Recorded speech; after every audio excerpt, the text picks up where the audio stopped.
What is up? Happy Monday. Welcome on into Let's Bet at Lawrence Bar here with Mark Zinno. MZ, how are we today?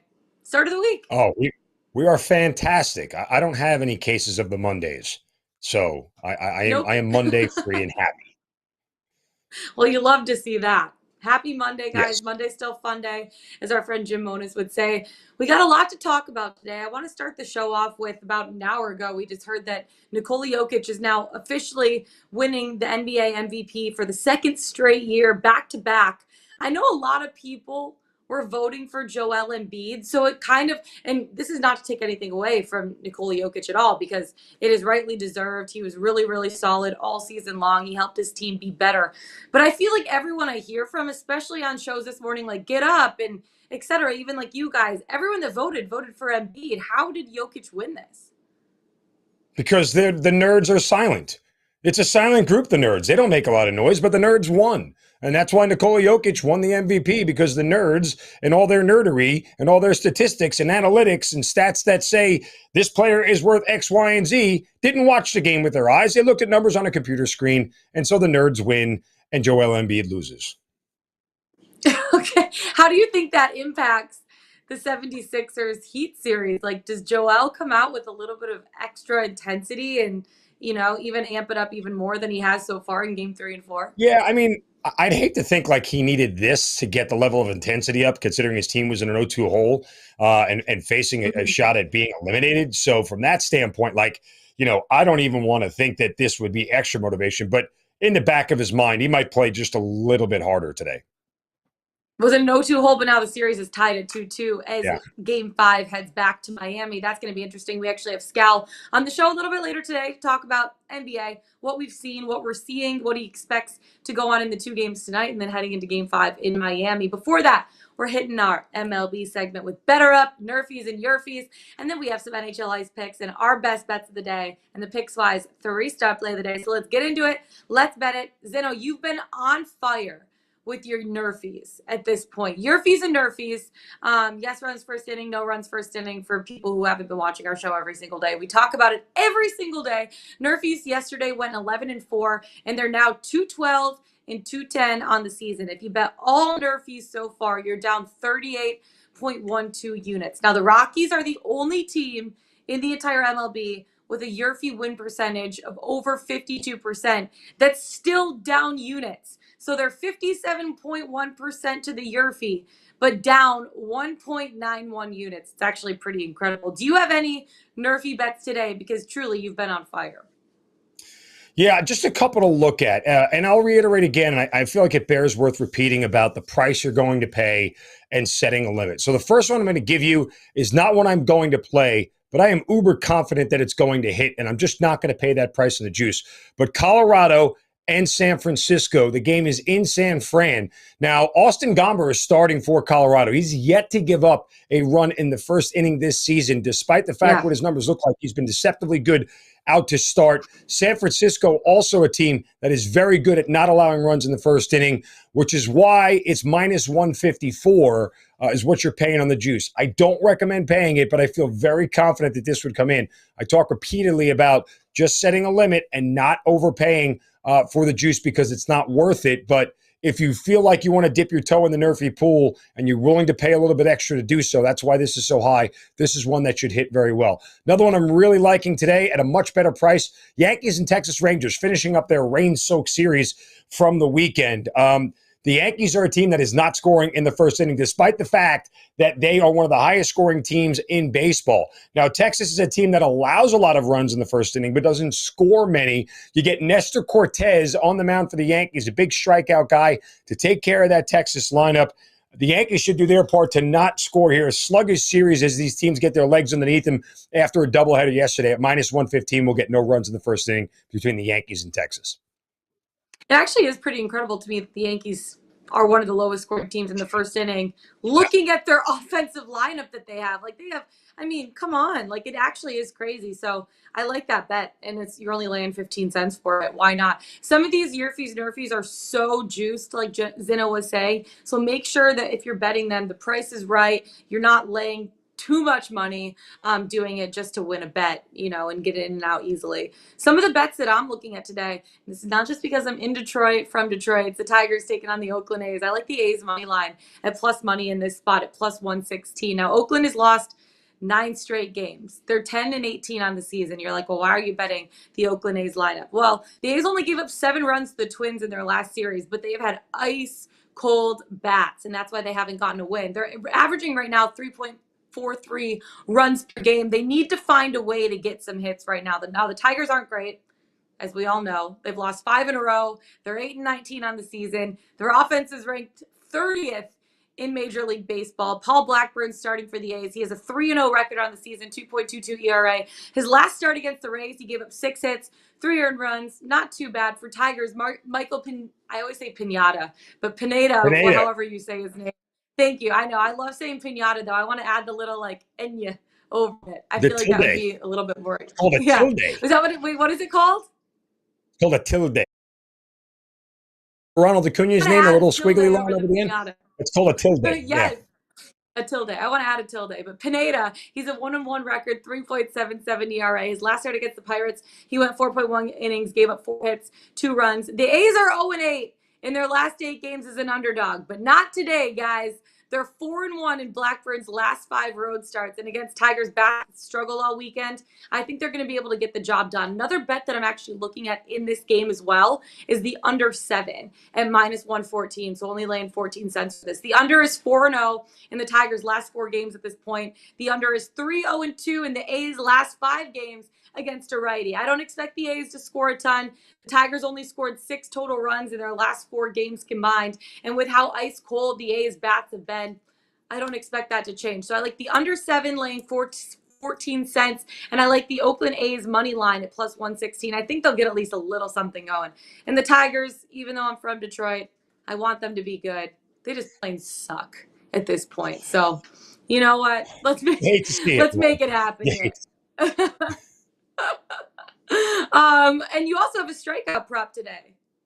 Yeah, 1K prop here. And I looked at both the pitchers in this game between Colorado and San Francisco, and both of them are plus money to go over their strikeout prop, although Carlos Rendon is 6.5. I went with Austin Gomber of Colorado, who is at 5.5 at plus 122 to the over. Gomber has gone over this number in his last consecutive starts. Now, the Giants are a mid-level strikeout K-rate team as far as where they rank in Major League Baseball, but that number is nearly 8.5 strikeouts per game. So there's enough here for Austin Gomber to go out and find me 6 strikeouts at plus money. So I'm going to bet here in the spot to go over his K-prop.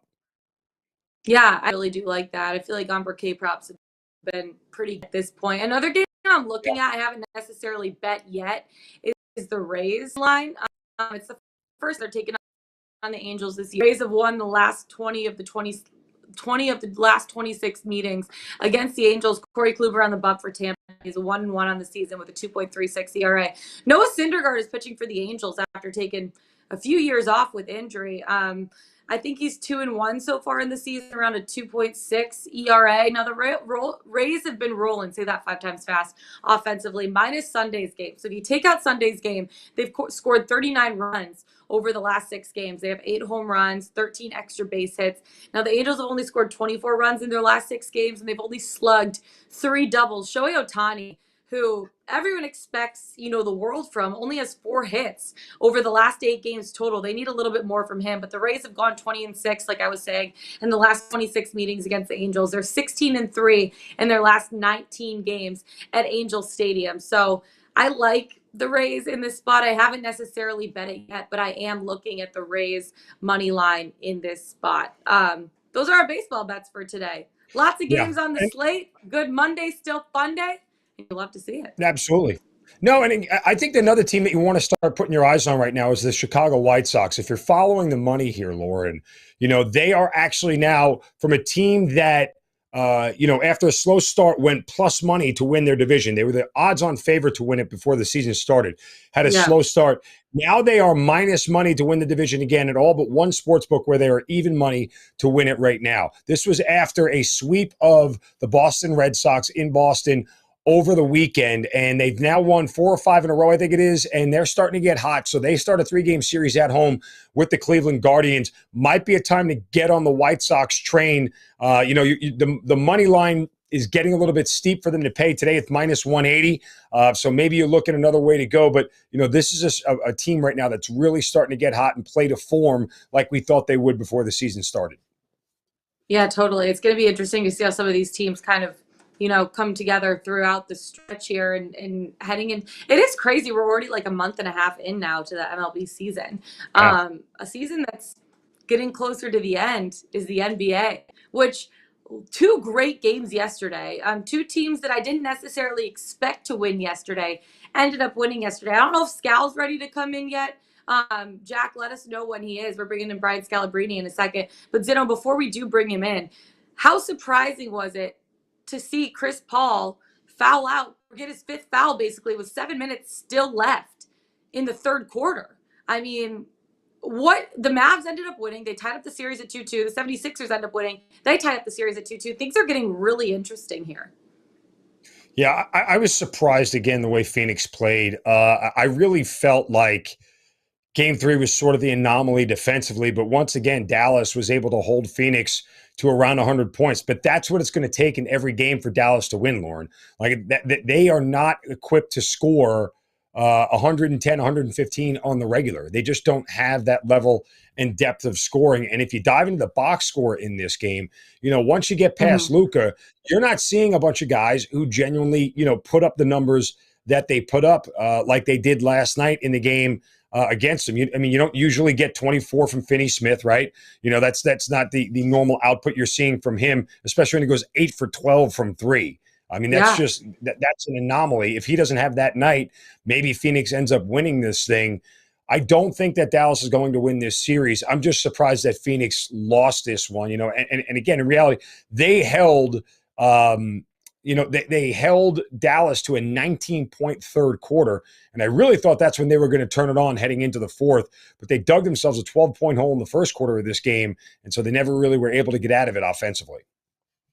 For more on that, let's bring in our very own Brian Scalabrine. Bring him on in, baby. Happy Monday. Silently. How are you? Yeah, you know what? Monday's so interesting after the weekend because there's so many games and there's so many dramatic stories to unfold. But just kind of piggybacking off of the Phoenix Dallas.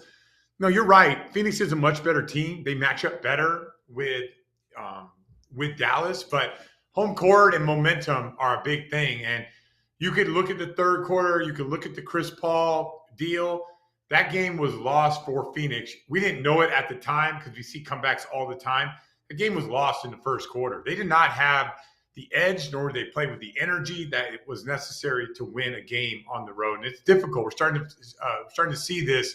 It's tough to win on the road in the playoffs. The crowd is much more into it. Everything is kind of overblown, like an 8-0 run. It could turn into an 18-6 run right away. So yeah, I think Phoenix.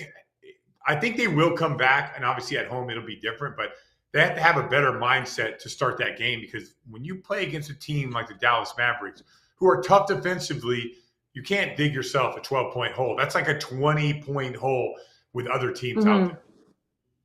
Yeah, speaking of another hole that a team got in, the Heat yesterday playing in Philly against the Sixers, Joel Embiid doing what Joel Embiid does. What was it, or how is it that the Sixers are slowing down the Heat? Because we all know the Heat's strength, right, is transition, getting out in transition, getting those fast break points. Their half-court offense isn't necessarily the best in the league. How can the Heat take advantage now in Game 5 at home? Well, I think keeping James Harden out of South Beach is like the main thing that you have to do. Like this guy, you guys tell me.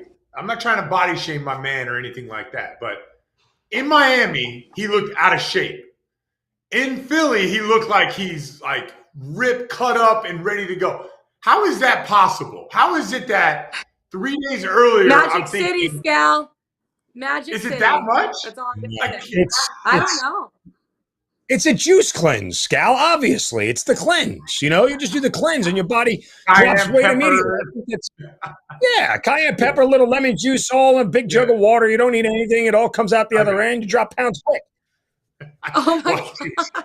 I got to do that because me and the wife went out for Mother's Day and I went overboard. So I am all over the James Harden juice cleanse. If he had a cleanse out there, like if he came out and said, "Man, I just got back from South Beach. I need to detox," I'd be all over it. I would buy that right now.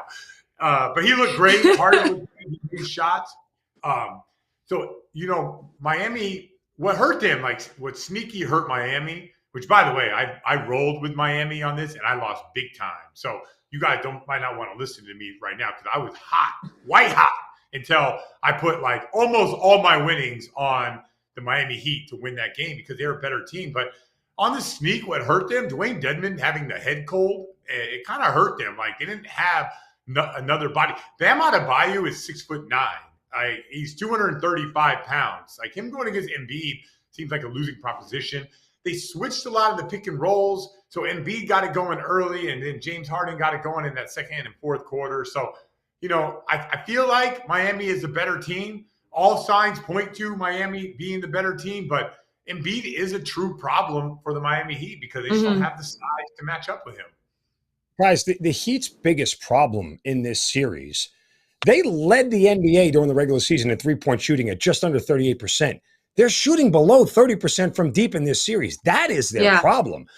They really should be outpacing this Philadelphia team. I would say last game when James Harden does that offensively, they're going to be tough to beat, right?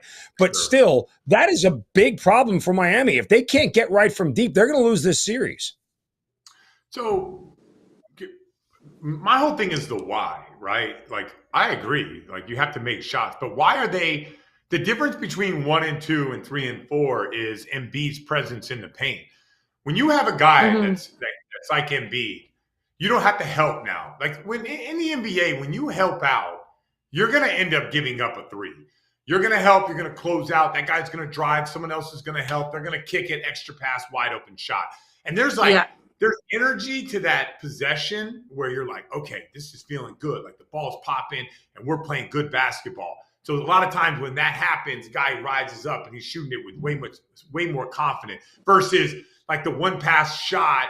You're like, I don't know if this is a good shot or not, but I'm open. I should take it. So like, I didn't think that ball had a lot of energy with Miami. And a lot of that has to do with Embiid holding down the fort in the middle. And when he's there, like no one's helping off the shooters. And they're basically like, if you could finish over Embiid at the rim, then we're going to tip our hat to you, which a lot of guys aren't.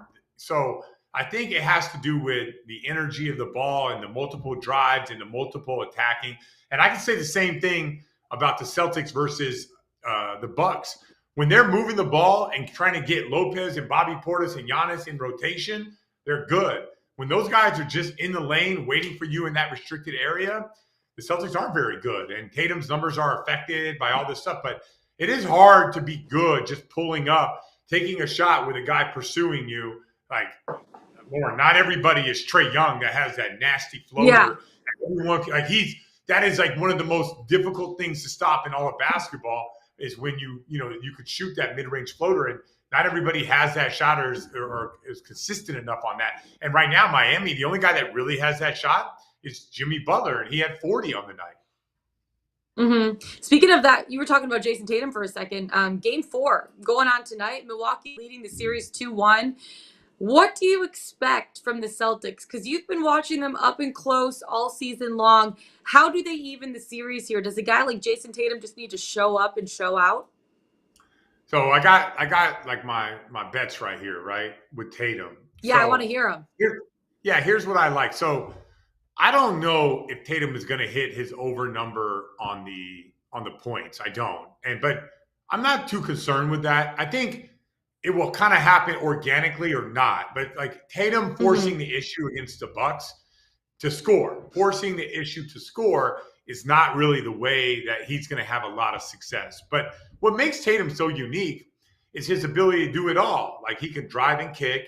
He could, post up. He could, catch and shoot from the perimeter. He's not a one-stop shop offensive player. He's a kind of like a jack of all trades type of guy. He can shoot the three off the dribble, off the screen, He can also, have catch and shoot opportunities off of Jaylen Brown's dribble penetration. So today, here's what I like with Tatum. I got burned the other night. I took his assist numbers. He was awful. I thought he was looking to score more than going out there and just playing the game. But I'm going to double down and take the assist.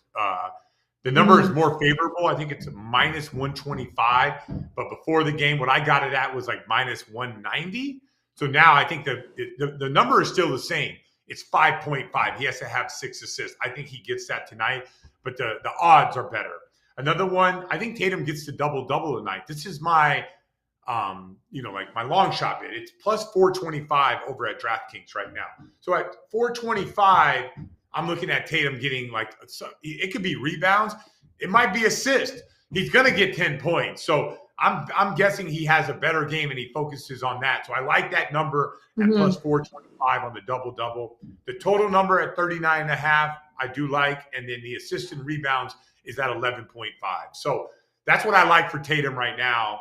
If he doesn't get to scoring, he'll be right there. He'll be at 26, 25. He might not blow through that at 32, but I do think he'll have a more all-around game today. Yeah, it's going to be interesting to see how that plays out. Moving on to the Grizzlies, Zeno, you like the total in this. You're going the over route. How come? I don't know why the adjustment hasn't come yet, and these totals have moved more north for Golden State. I mean, the total last game was 225, and they blew right past it. Now, part of that was because Golden State shot 60% from the field and 50% from three. But you're telling me in the very next game, even with Ja Morant hurt, they only lower it a point? And not only that, Memphis averages nearly 118 points a game without Ja Morant in the lineup in a 25-game sample set this season. It's not like they're going to have that much of a massive drop-off in this game from a scoring standpoint. Golden State's going to continue to get the cooking at home, continue to make threes, even if they come back to earth by 10% and shoot just 50% from the field and 40% from three, they still blow right past this number. I don't know what I'm missing, Scal, if anything, but this just seems like a total wrong number. Like I said to myself after game 3 ended, when they posted it, I said, if it's anything under 230, I'm banging the over again because they're going to get to 230 in this game. You could have texted me, man. I would have definitely took that because here's the reason why. The Memphis Grizzlies aren't going to change the way they play. They're not going to go in and just think of the Memphis Grizzlies having a meeting and saying, hey guys, we can't beat Golden State playing their game. We have to slow it down. They're not going to do that. And Golden State's not going to take their foot off the gas. So yeah, you're spot on with this. I'm jumping all over that. I wasn't even aware that number. You guys know me. I hate playing over unders, but this is egregiously wrong, right? So I think it's the Warriors are going to shoot the ball well. They're going to move it. The Warriors are going to lean towards playing more offensive lineups, and Memphis is not going to change. They're going to space you. They're going to pace you. They're going to spread you. They're going to drive you. So no matter what, all of a sudden the Memphis Grizzlies are not going to start posting up Jaren Jackson Jr. and thinking, all right, this is the way we're going to beat the almighty Warriors. Coach Taylor Jenkins will lose credibility if he does that. So in this situation, I'm going to bang the over on this as well. As soon as we get off air, I am hitting my boy because by the end, I can see this number continuing to go up. Yeah, any other plays on this Grizzlies game? Because are they going to be okay without Ja if he doesn't play tonight? Let me tell you the shenanigans going on over here. Ja Morant.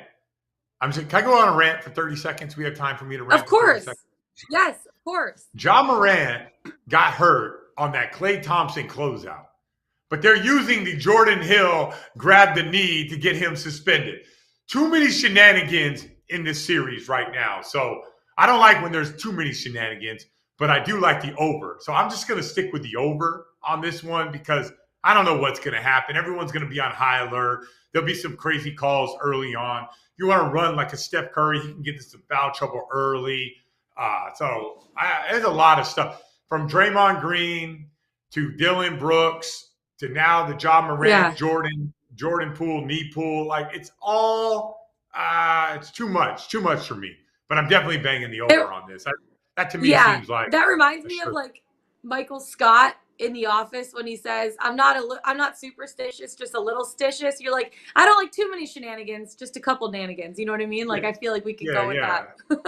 There's a lot of it going on.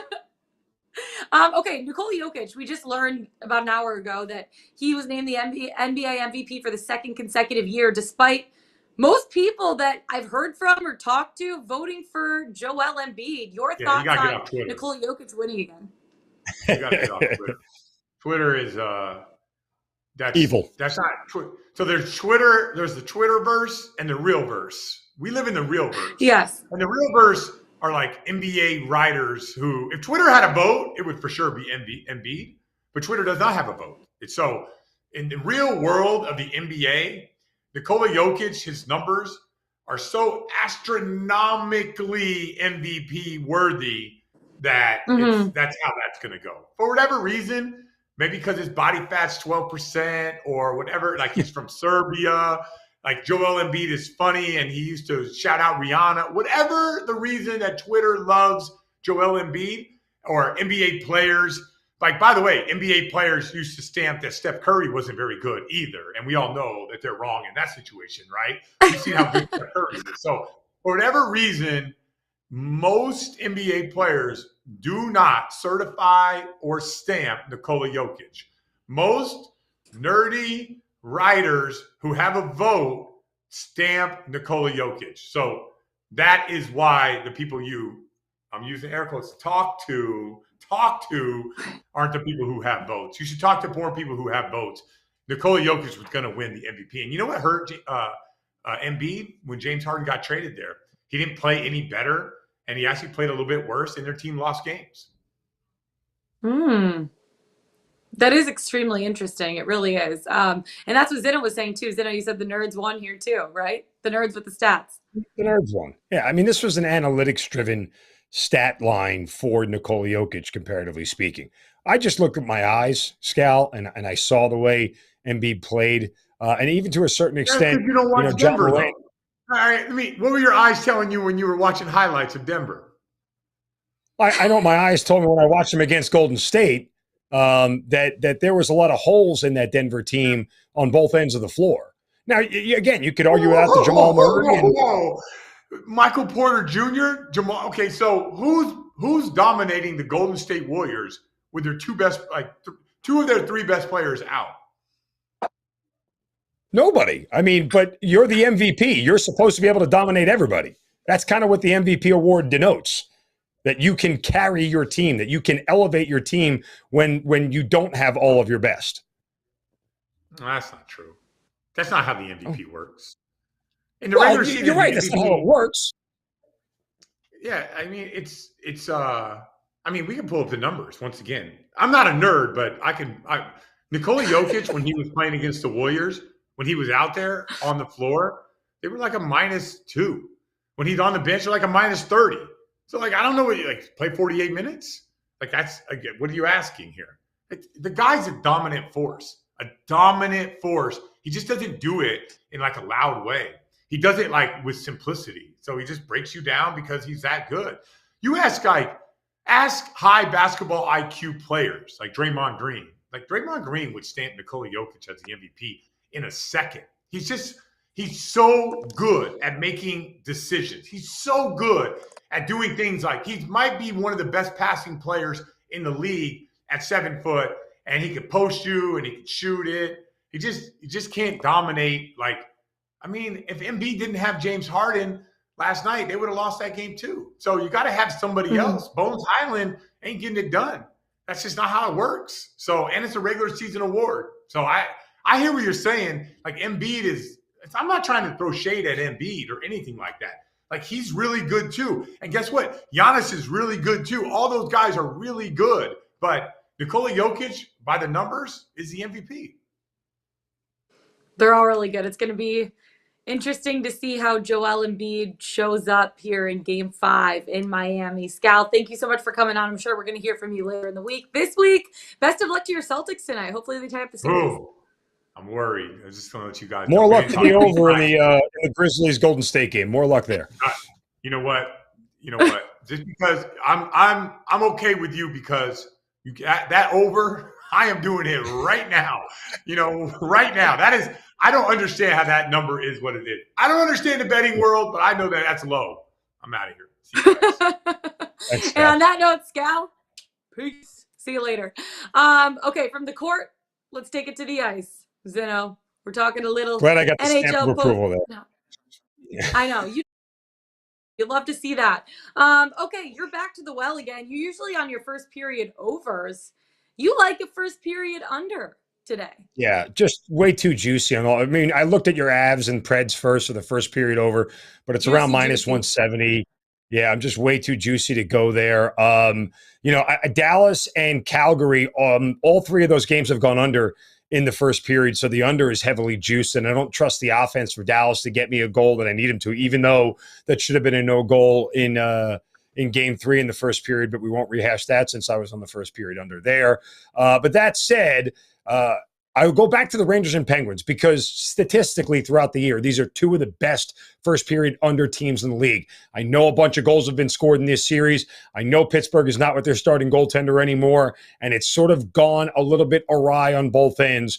But I feel like this is a game, if the Rangers are going to win it, and it feels like a must-win for the Rangers here, they're going to do it with defense. And it's going to be a much slower, lower scoring game. And that to me gives me a first period under at a number. Oh, by the way, I'm getting plus money with two of the lowest first period under teams in the league, not walking away from it. Even if I'm on the wrong side, I still like the handicap. I'll take the first period under 1.5 goals, Pittsburgh and New York.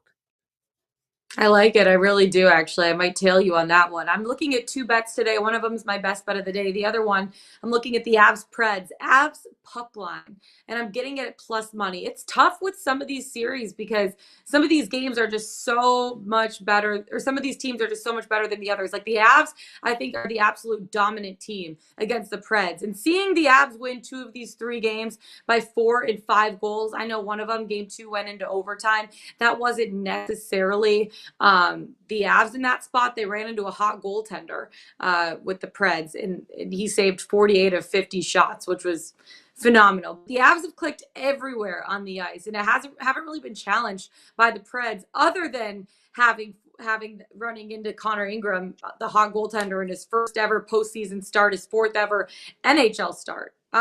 It's just crazy to see Nathan McKinnon, Kyle McCarr have taken their superstar play to an absolute another level. Gabe Landeskog back to form after missing basically 6 weeks with a lower body injury. The depth of the team is phenomenal. That shows the strength of the Avalanche team. I know Darcy Kemper right now is considered day-to-day after taking a stick to the eye. Pavel Francouz might be getting the start here. They're going to be okay. I watched him play for 2 straight seasons with the Colorado Avalanche. He's extremely solid between the pipes, and I know the Preds are playing at home, but I feel like the Avs are going to close out the series. Get out your brooms, baby, and they're going to do it by 2 goals or more, because I feel like it's one of those things where it's going to be a backdoor cover. The Avs are going to be up 1 goal. The Preds are going to pull their goaltender, and they're going to score an empty netter towards the end of the game. Win by 1.5 goals, and you're getting it at plus money at plus 104. I think the Avs are just too good to be able to lose this game. I know it's in Nashville, but give me the Avs puck line, baby, and give me it at plus money. Okay, I got one more NHL bet, but before we do, Zeno, let's go to the Pickswise.com website. Give us the 3-star play of the day from the website. Who we got? All right, Mark Lemmy has 2 of them in Major League Baseball, both in the same game. Rays and Angels over 7.5 at minus 115, and Angels to win at minus 120. Love it. Go to Pickswise.com. Read about it. We want to win you some moolah. Okay, my other NHL bet. The Rangers taking on the Penguins. I like the Rangers 3-way money line in this spot. I've been living and breathing by the Rangers here. I know Pittsburgh leads the series 2-1. The Rangers need to come out and even up the series here. And I know heading back home, they're going to want to be able to do that. But the Pens were down to their 3rd string goalie in Louis Domingue. Both Tristan Jarry, Casey DeSmith out with injuries. I think that game 3 win for the Pens was more about not necessarily like the Cinderella story of Louis Domingue starting in net. It's Igor Shesterkin chased from the net after allowing 4 first-period goals.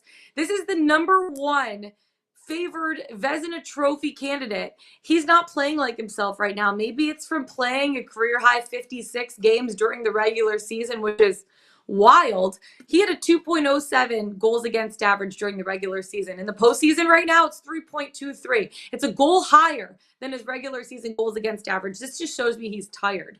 But I think that he's going to be regrouping here for game 4. Andrew Kopp has been showing up for the Rangers. He scored in each of the first 3 games. It was a great trade deadline acquisition for the Rangers at this spot. Luis Dominguez is on his 13th team in his 9th NHL season. He has a 4.03 goals against average in the postseason. Not conducive for great success in the long haul. And I think that if Igor Shesterkin's able to step up and play like he has been all season long, which I think mentally he will be here in game 4, I think that the Rangers are in a good spot. The Rangers are 8-2 straight up in their last 10 road games. They haven't dropped consecutive games away from home since early March. That's about 2 months. And Shesterkin's going to be back on his game tonight. He's going to look like the Igor Shesterkin that we're used to seeing. Maybe he needed a little bit of a wake-up call. Maybe he needed a little bit of rest. But he's going to come out, play strong. Give me Rangers 3-way money line at plus 145. Who you got for your best bet of the day? Lauren, I'm going to stay on the NRFI train, going to the Miami Marlins and the Arizona Diamondbacks, this game in Arizona. These two teams are tied for second to last in average first inning runs scored at just 0.2. They're also both bottom 5 in first inning run percentage scored. On the flip side, as far as first inning runs allowed, Arizona is top 10 and Miami is top 15. Now, the starters for tonight's game for the Marlins, Elieser Hernandez has been touched up in 2 of his first 5 starts in the first inning. However, his last start out against the Diamondbacks held them scoreless. For the D-backs, Humberto Castellanos gets the start tonight, and he has only given up 1 first inning run. That was the highest first inning scoring team in Major League Baseball in the St. Louis Cardinals. Shut out the Mets both times, who are a high scoring team in 2 of his other starts. I'm getting a great number at plus 100, even money here. Give me a first inning, no run scored. Still got me in that hockey mind frame. First inning, no run scored between Miami and Arizona. Baseball, hockey, they all kind of blend together. That's it for us today. Find us on the Pickswise YouTube channel. Go to Pickswise.com. Follow us on Twitter. Mark Zeno. I'm Lauren Jabara. Best of luck tonight, you guys. We'll see you tomorrow. Let's get it. Let's bet it.